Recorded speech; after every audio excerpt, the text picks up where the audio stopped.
느헤미야 2장 18절에서 20절까지입니다.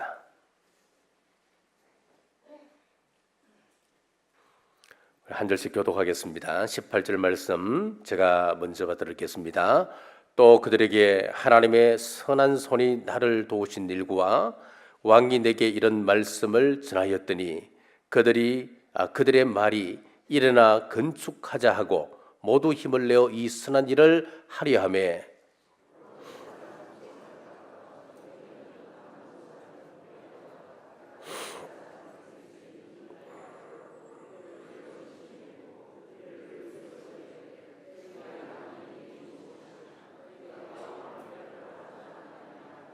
같이 읽겠습니다. 내가 그들에게 대답하여 이르되 하늘의 하나님이 우리를 형통하게 하시리니 그의 종들인 우리가 일어나 건축하려니와 오직 너희에게는 예루살렘에서 아무 기업도 없고 권리도 없고 귀역되는 바가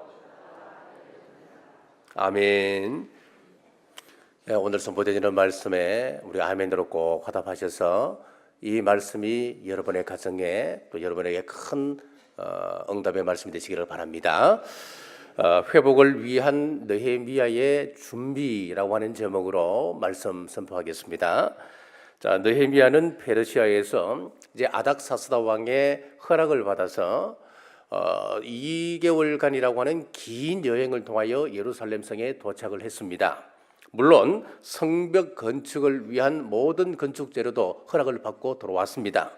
한시라도 빨리 성벽을 건축하고 싶은 마음이 왜 없었겠습니까? 그러나 느헤미야는 서두르지 않습니다. 11절 말씀입니다. 내가 예루살렘에 이르러 머무른 지 사흘 만에 라고 기록되어 있습니다. 그가 2달 동안 여행을 했기 때문에 얼마나 지친 상태였겠습니까? 그래서 그는 3일 동안 푹 쉬는 겁니다. 푹 쉬고 난 다음 기력을 회복한 후 성벽 건축을 위한 준비 작업에 들어갔습니다. 느헤미야가 어떤 준비를 했는지 살펴보겠습니다. 느헤미야의 준비 첫 번째, 실제적인 준비를 합니다. 12절 말씀입니다. 내 하나님께서 예루살렘을 위해 무엇을 할 것인지 내 마음에 주신 것을 내가 아무에게도 말하지 아니하고 밤에 일어나 몇몇 사람과 함께 갈새 내가 탄 짐승 외에는 다른 짐승이 없더라. 자, 느헤미야의 믿음은 실제적인 믿음이었습니다.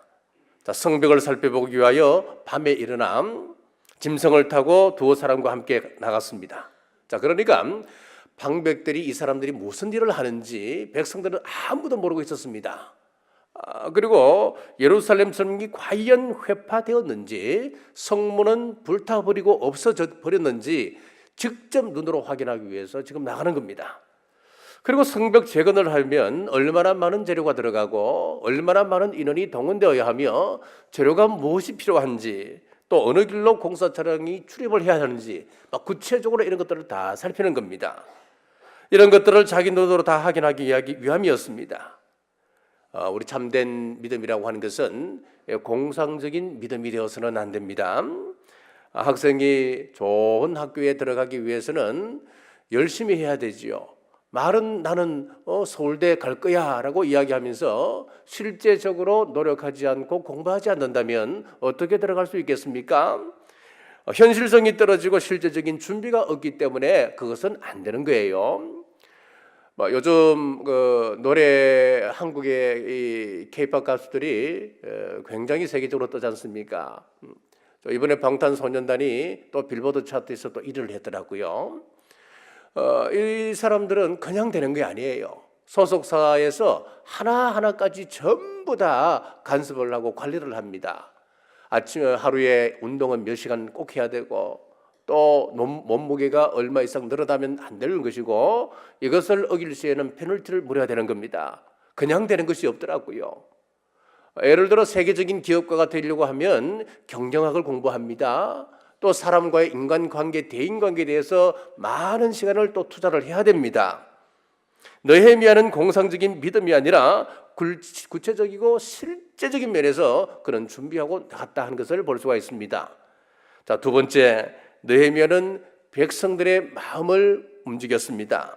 17절에서 18절입니다.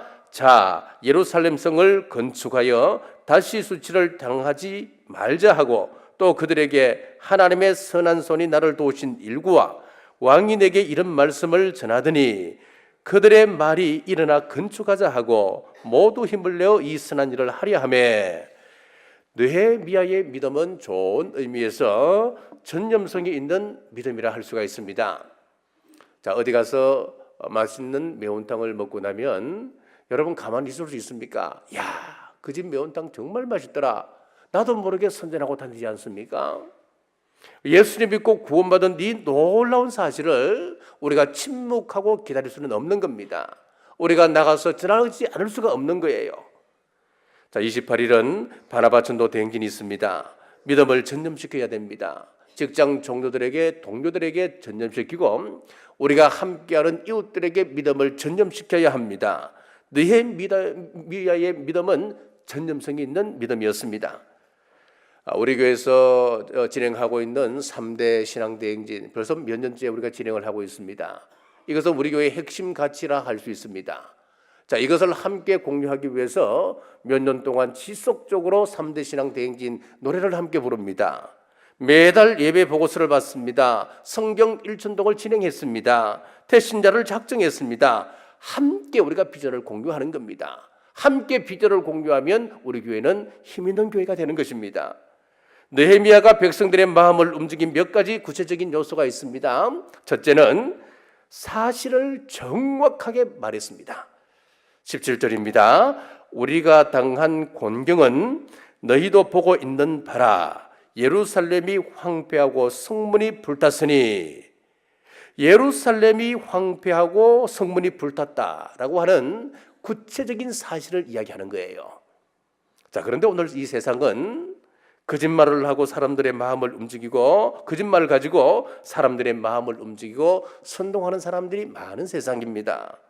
정권을 잡으면 진실은 덮어두고 유리한 대로 사건을 해석하고 아닌 것을 사실인 양 조작하기도 합니다. 우리는 세상과 달라야 합니다. 신앙생활을 할 때 자신의 눈으로 확인하고 자신이 직접 들은 그 이야기를 사실처럼 이야기도 아닌데 사실처럼 우리가 이야기해서는 안 되는 겁니다. 진실만큼 힘 있는 것이 없지요. 자, 두 번째, 백성들과 자신을 일치시켰습니다. 17절 중반절입니다. 우리의 당한 곤경은, 그렇게 되어 있지요. 우리는 그랬습니다. 나는 메데파사에서 경호실장으로 출세한다. 나는 하나님의 은혜로 이렇게 잘 나가는데 당신들은 이 모양이 무슨 모양이냐고, 지질이 궁상을 떠는 이유가 무엇이냐고, 하나님의 은혜를 구하고 하나님의 복 좀 받으라고 그렇게 이야기하지 않았습니다. 나도 당신들과 똑같은 하나님의 거룩한 백성으로 함께 고난을 당하고 있습니다. 동일시하고 있습니다. 자, 세 번째, 하나님의 인도하심을 증거했습니다. 18절입니다. 또 그들에게 하나님의 선한 손이 나를 도우신 일과 왕이 내게 이런 말씀을 전하였더니, 성벽 재건 일과 관련해서 하나님의 선한 손이 나를 도우신다, 그렇게 이야기했어요. 자, 이 말은 다른 말로 하면 하나님께서 나와 함께하고 계십니다, 그 이야기예요. 400년 동안 예언자 없이 암흑기에 있었던 이스라엘 백성들에게 하나님께서 드디어 나타나셨어요. 나타나셔서 마리아의 남편 요셉에게 꿈에 말씀하셨습니다. 마태복음 1장 23절, 보라 처녀가 잉태하여 아들을 낳을 것이요 그 이름을 임마누엘이라 하리라 하셨으니, 이를 번역한즉 하나님이 우리와 함께 계시다 함이라, 이렇게 돼 있잖아요. 자, 이 말이 굉장히 중요한 말씀입니다. 40년 동안 하나님의 계시가 끊어졌습니다. 흑암 속에 살아갑니다. 백성들은 희망을 잃고 살아갑니다. 영적으로는 더 힘든 시대를 살아갑니다. 그런 시대를 살아가는 이스라엘 백성들 가운데 하나님께서 특별히 요셉에게 꿈으로 나타나셔서 임마누엘이다, 하나님이 함께 하신다, 이것은 굉장한 사건이란 말이죠. 자, 이스라엘 백성들이 가장 두려워하는 것이 무엇이냐면은 이가봇이라고 하는 말이에요. 하나님의 영광이 떠나버렸다. 하나님의 영광이 우리 가정에서 떠나버리고 하나님의 은혜가, 하나님의 영광이 나에게서 떠난다, 이 민족에서 떠난다, 이것을 굉장히 두려워하는 민족이에요. 그런데 400년 동안 하나님의 영광이 떠났다가 예수님께서 이 땅에 오심으로 하나님께서 함께 하신다, 이것은 백성들에게 새로운 소망을 심어주는 거예요. 구원의 새로운 희망을 심어주는 거예요. 자, 이런 백성에게 임마누엘이 전해졌듯이 지금 이스라엘 백성들도 똑같습니다. 70년 동안 바벨론에서 포로 생활을 하고 겨우 해방되었습니다. 해방되고 난 이후에 한 100년의 세월이 또 흘렀습니다. 죄송합니다. 한 몇 년의 세월이 또 흘렀습니다. 그런데 이스라엘 백성들이 70년 이후에 회복되어지면 모든 것이 다 회복될 줄 알았는데 그거 아니거든요. 백성들이 또 좌절합니다. 또 그 마음이 황폐해집니다. 자, 그때 하나님께서 이 느헤미야를 보내주셔서 무슨 말씀을 하느냐? 하나님께서 나를 도우신다, 하나님께서 나와 함께하고 계신다. 함께하는 그 하나님께서 무슨 말씀을 하느냐? 성벽 재건을 위해서 명령하셨고 그 성벽 재건을 위해서 내가 그 일에 함께 동참한다, 그 사실을 지금 백성들에게 전하고 있는 거예요. 자, 네 번째, 구체적이고 분명한 목표를 제시했습니다. 17절 하반절입니다. 자, 예루살렘 성을 건축하여, 예루살렘 성을 건축하자, 중건하자, 분명한 목표를 제시했습니다. 자, 그리고 다섯 번째, 그 목표에 최고의 가치를 부여했습니다. 17절 하반절입니다. 다시 수치를 당하지 말자. 자, 예루살렘은 하나님의 도성이요, 우리는 하나님의 거룩한 백성입니다. 우리가 이방 원수들에게 짓밟혀 수치를 당하고 있습니다. 왜 이렇게 되었습니까? 성벽이 무너졌기 때문에 그렇습니다. 그래서 성벽 재건을 하여서 다시는 우리가 이런 수치를 당하지 맙시다. 수치를 당하지 말자고 하는 최고의 가치를 지금 부여하고 있는 거예요. 자, 이 세상은 부정적입니다. 우리가 신문을 보면 긍정적인 기사보다는 부정적인 기사로 도배가 되어 있습니다. 대부분 누가 탈세하고 누가 부정적인 방법으로 재산을 축적했고 마약을 하고 이상한 동영상을 유포시키고 이런 부정적인 소식들입니다. 그러나 우리 하나님의 말씀은 살리고 세우는 긍정적인 말씀입니다. 느헤미야 한 사람이 하나님의 뜻을 전하니 백성들의 마음이 움직이기 시작하는 거예요. 한번 해보자. 우리가 함께 이 거룩한 사역에 동참해보자. 사랑하는 여러분, 우리는 말씀으로 세우는 사람, 말씀으로 지지하고 격려하는 사람이 될지언정 무너뜨리는 일에 가담하는 일이 없기를 주의 이름으로 축복합니다. 자, 세 번째, 마귀적 생각을 가진 사람에게는 단호한 결단을 내렸습니다. 19절에서 20절 말씀입니다. 호론 사람 산발락과 종이었던 암몬 사람 도비야와 아라비아 사람 게셈이 이 말을 듣고 우리를 업신 여기고 우리를 비웃어 이르되 너희가 하는 일이 무엇이냐? 너희가 왕을 배반하고자 하느냐 하기로 내가 그들에게 대답하여 이르되 하늘의 하나님이 우리를 형통하게 하시리니 그의 종들인 우리가 일어나 건축하려니와 오직 너희에게는 예루살렘에서 아무 기업도 없고 권리도 없고 기억되는 바가 없다 하였느니라. 제가 이거 타이핑을 하다 보니까 여기 형통하는 그 부분에 타이핑을 잘못했습니다. 거기는 형통입니다. 하나님께서 형통케 하신다, 그 말씀입니다. 선한 일을 하고 우리가 하나님의 일을 하려고 하면은 반드시 반대자가 일어납니다. 하나님의 일에는 그럴 수밖에 없는 것이 이 거룩한 일을 방해하는 마귀 세력이 반드시 틈타기 때문에 그렇습니다. 동서남북 사방에서 벌떼처럼 일어나는데 산발랏은 북쪽의 사람입니다. 도비야는 동쪽의 사람이고 게셈은 남쪽의 사람입니다. 동서남북 사방에서 이들이 벌떼처럼 일어나서 하나님의 일을 중단시키고 하나님의 백성을 이간질시켜서 좌절감에 빠지게 하는 겁니다. 그때 느헤미야가 너희는 예루살렘과 아무런 관계가 없다. 지금 너희가 이 예루살렘과 무슨 관계가 있느냐? 여기에 무슨 기업이 있느냐? 여기에 무슨 권리가 있느냐? 아무 연고도 없는데 왜 이렇게 참견이냐? 우리가 확신하건대 우리는 하나님께서 함께 하심으로 말미암아 형통케 해 주실 것이다. 너미애가 단호하게 대처했습니다. 성경은 분명합니다. 야고보서 4장 7절에 마귀를 대적하라 그리하면 너희를 피하리라 그랬습니다. 베드로전서 5장 9절 말씀에 보면 너희는 믿음을 굳건하게 하여 저를 대적하라 그랬습니다. 마귀는 우리 가정의 성벽을, 우리 가정의 담을 무너뜨리려 합니다. 그래서 이혼율이 30%가 넘게 되면 국가 자정 능력을 상실한다고 이야기합니다. 그런데 이 사회가 벌써 30%를 훌쩍 넘어버렸습니다. 마귀가 우리 가정의 담을 허무는 겁니다. 교회의 담을 허뭅니다. 그래서 요즘 들어 교회마다 문제 없는 교회를 찾기 힘든 그런 시대가 되었습니다. 교회마다 시끄럽습니다. 왜 교회들마다 이렇게 힘들어질까요? 국가도 그렇습니다. 국가도 힘듭니다.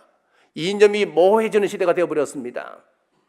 그런 마귀의 역사가 있을 때는 예수님 이름으로 명한다. 사탄아 물러가라 선포하는 여러분 되시길 주의 이름으로 축복합니다.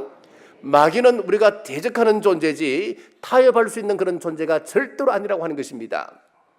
사랑하는 여러분, 느헤미야처럼 실제적인 믿음을 가지고 또 비전을 함께 공유하며 악에 대하여 단호하게 대처할 때에 오늘 주신 말씀처럼, 약속의 말씀처럼 하나님의 형통함이 여러분 가정과 여러분 사업장과 여러분의 직장과 여러분의 자녀들 가운데 충만하게 흘러넘치길 주님의 이름으로 축복합니다. 기도하겠습니다. 하나님 은혜를 감사합니다. 느헤미야의 사역은 공상적인 막연한 것이 아니라 실제적인 믿음이었고 나 혼자만이 아니 함께 이루어야 할 사역이었기 때문에 함께 하였습니다. 그리고 악에 대하여는 단호했습니다. 우리 교회가 이런 믿음을 가지고 주님 원하셨던 그 교회를 만들어 나갈 때에 마지막 때 주님 손에 쓰임받는 교회 되게 하여 주옵소서. 마태복음 10장 기도합니다. 마태복음 10장 7절 우리 남북의 성도들 천국 가게 하여 주옵소서. 마태복음 10장 8절 천국 가는 그날까지 건강을 지켜 주옵소서. 사랑하는 자여 내 영혼이 잘된 같이 범사가 잘되고 강건할지어다. 마태복음 10장 12절 기도합니다. 우리 성도들 가정과 직장과 생업에 하나님의 평안이 임할지어다. 공부하는 우리 자녀들에게 하나님의 평안이 임할지어다. 우리 부부관계에 하나님의 평안이 임할지어다.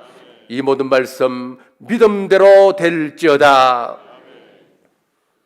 이제는 우리 주 예수 그리스도의 은혜와 우리 하나님 아버지의 무한하신 사랑과 성령님의 감동, 감화, 위로교통 충만하심이 오늘 주신 말씀 앞에 순종하기로 결단하는 주의 온 권속들과 각 가정과 직장과 생업 위에 지금부터 영원토록 함께 하시길 간절히 축원하옵나이다. 계속해서 통성으로 함께 기도하겠습니다. 오늘 주신 말씀 기억하며 실제적인 믿음을 주옵소서.